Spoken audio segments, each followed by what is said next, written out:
dans le prochain épisode de Demain nous appartient.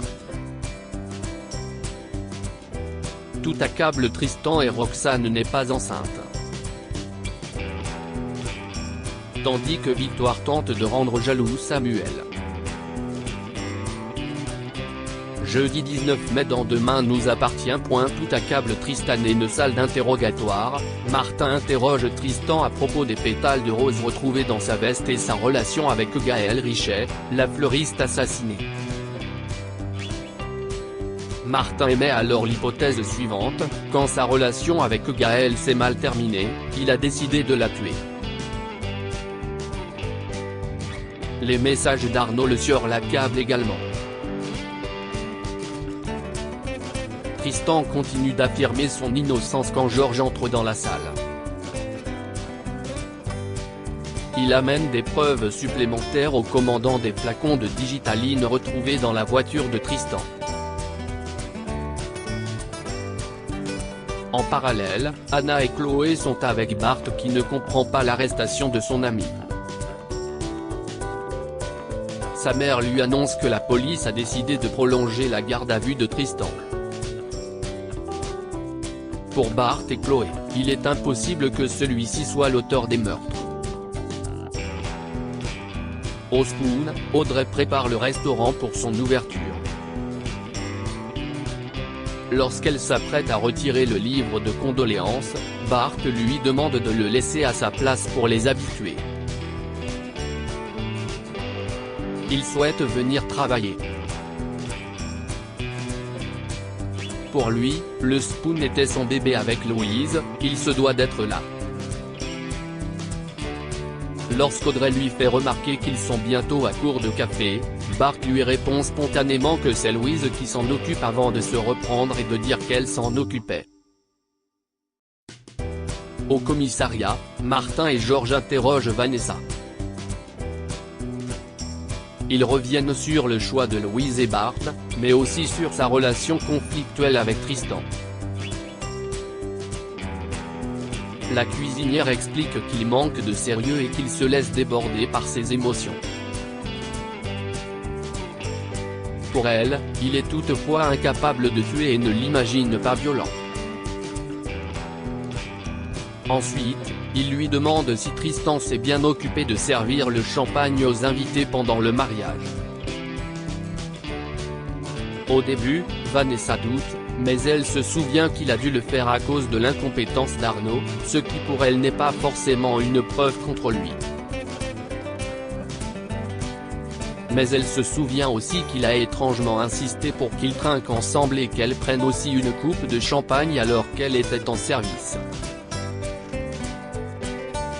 Un détail qui intrigue les deux policiers.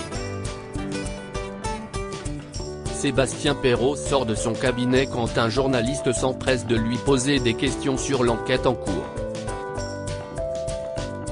Le procureur refuse de lui répondre, mais il est étonné lorsqu'il lui demande si le suspect arrêté est bien Tristan Girard. Le journaliste continue à provoquer Perrault, sans résultat. Après son service au Spoon, Bart rentre chez lui et tombe sur Aurélien et Mathilde qui cherchent une robe pour leur mère.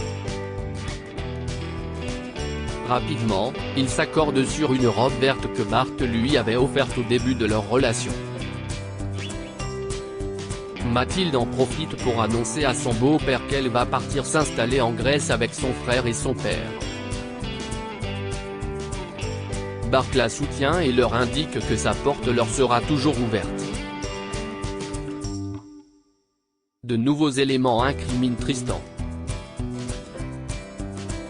Georges arrive avec l'ordinateur du suspect et montre au commandant son historique très douteux, qu'il a tenté d'effacer 3 jours plus tôt. Site qui parle de tueurs en série, recherche sur la façon de se procurer de la digitaline ou encore renseignements sur la rose tigre.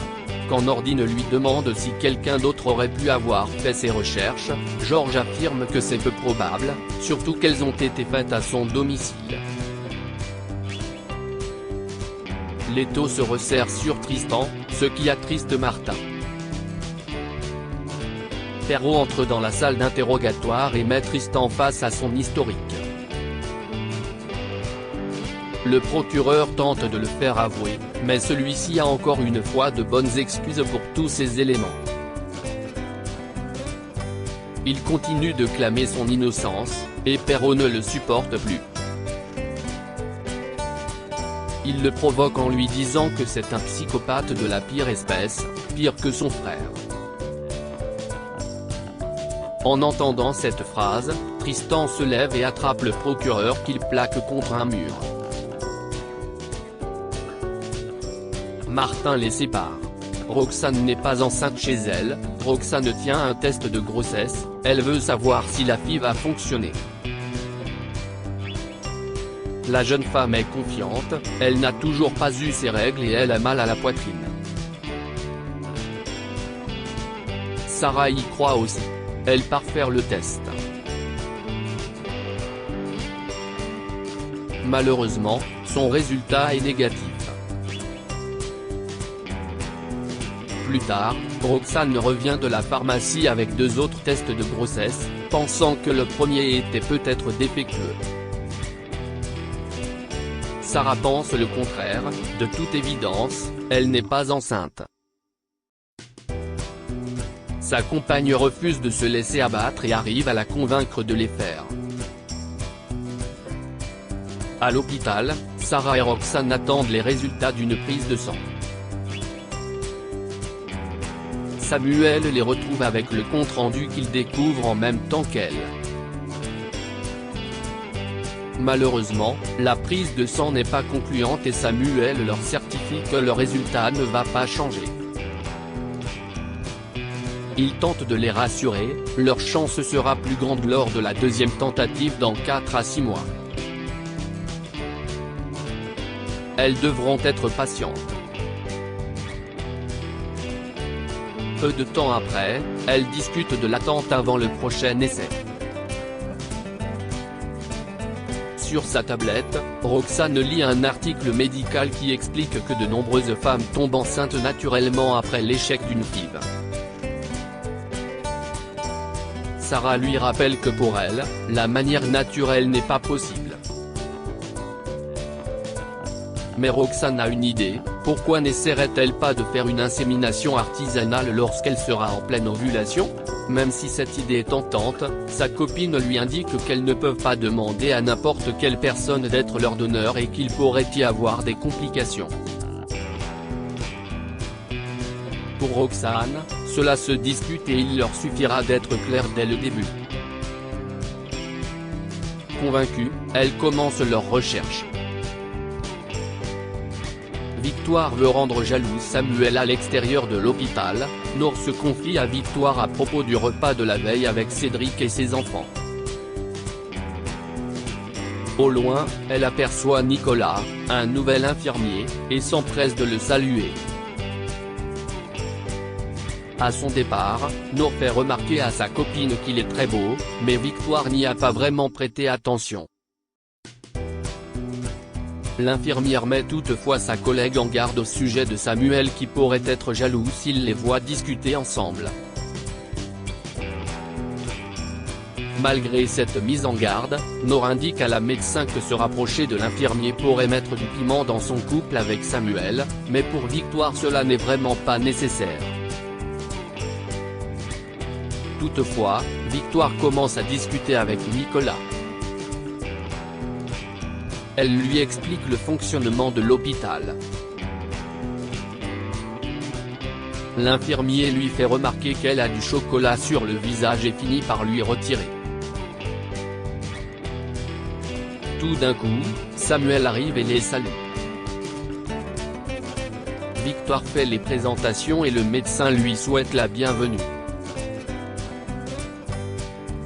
Alors que son copain repart travailler, elle lui demande si tout va bien.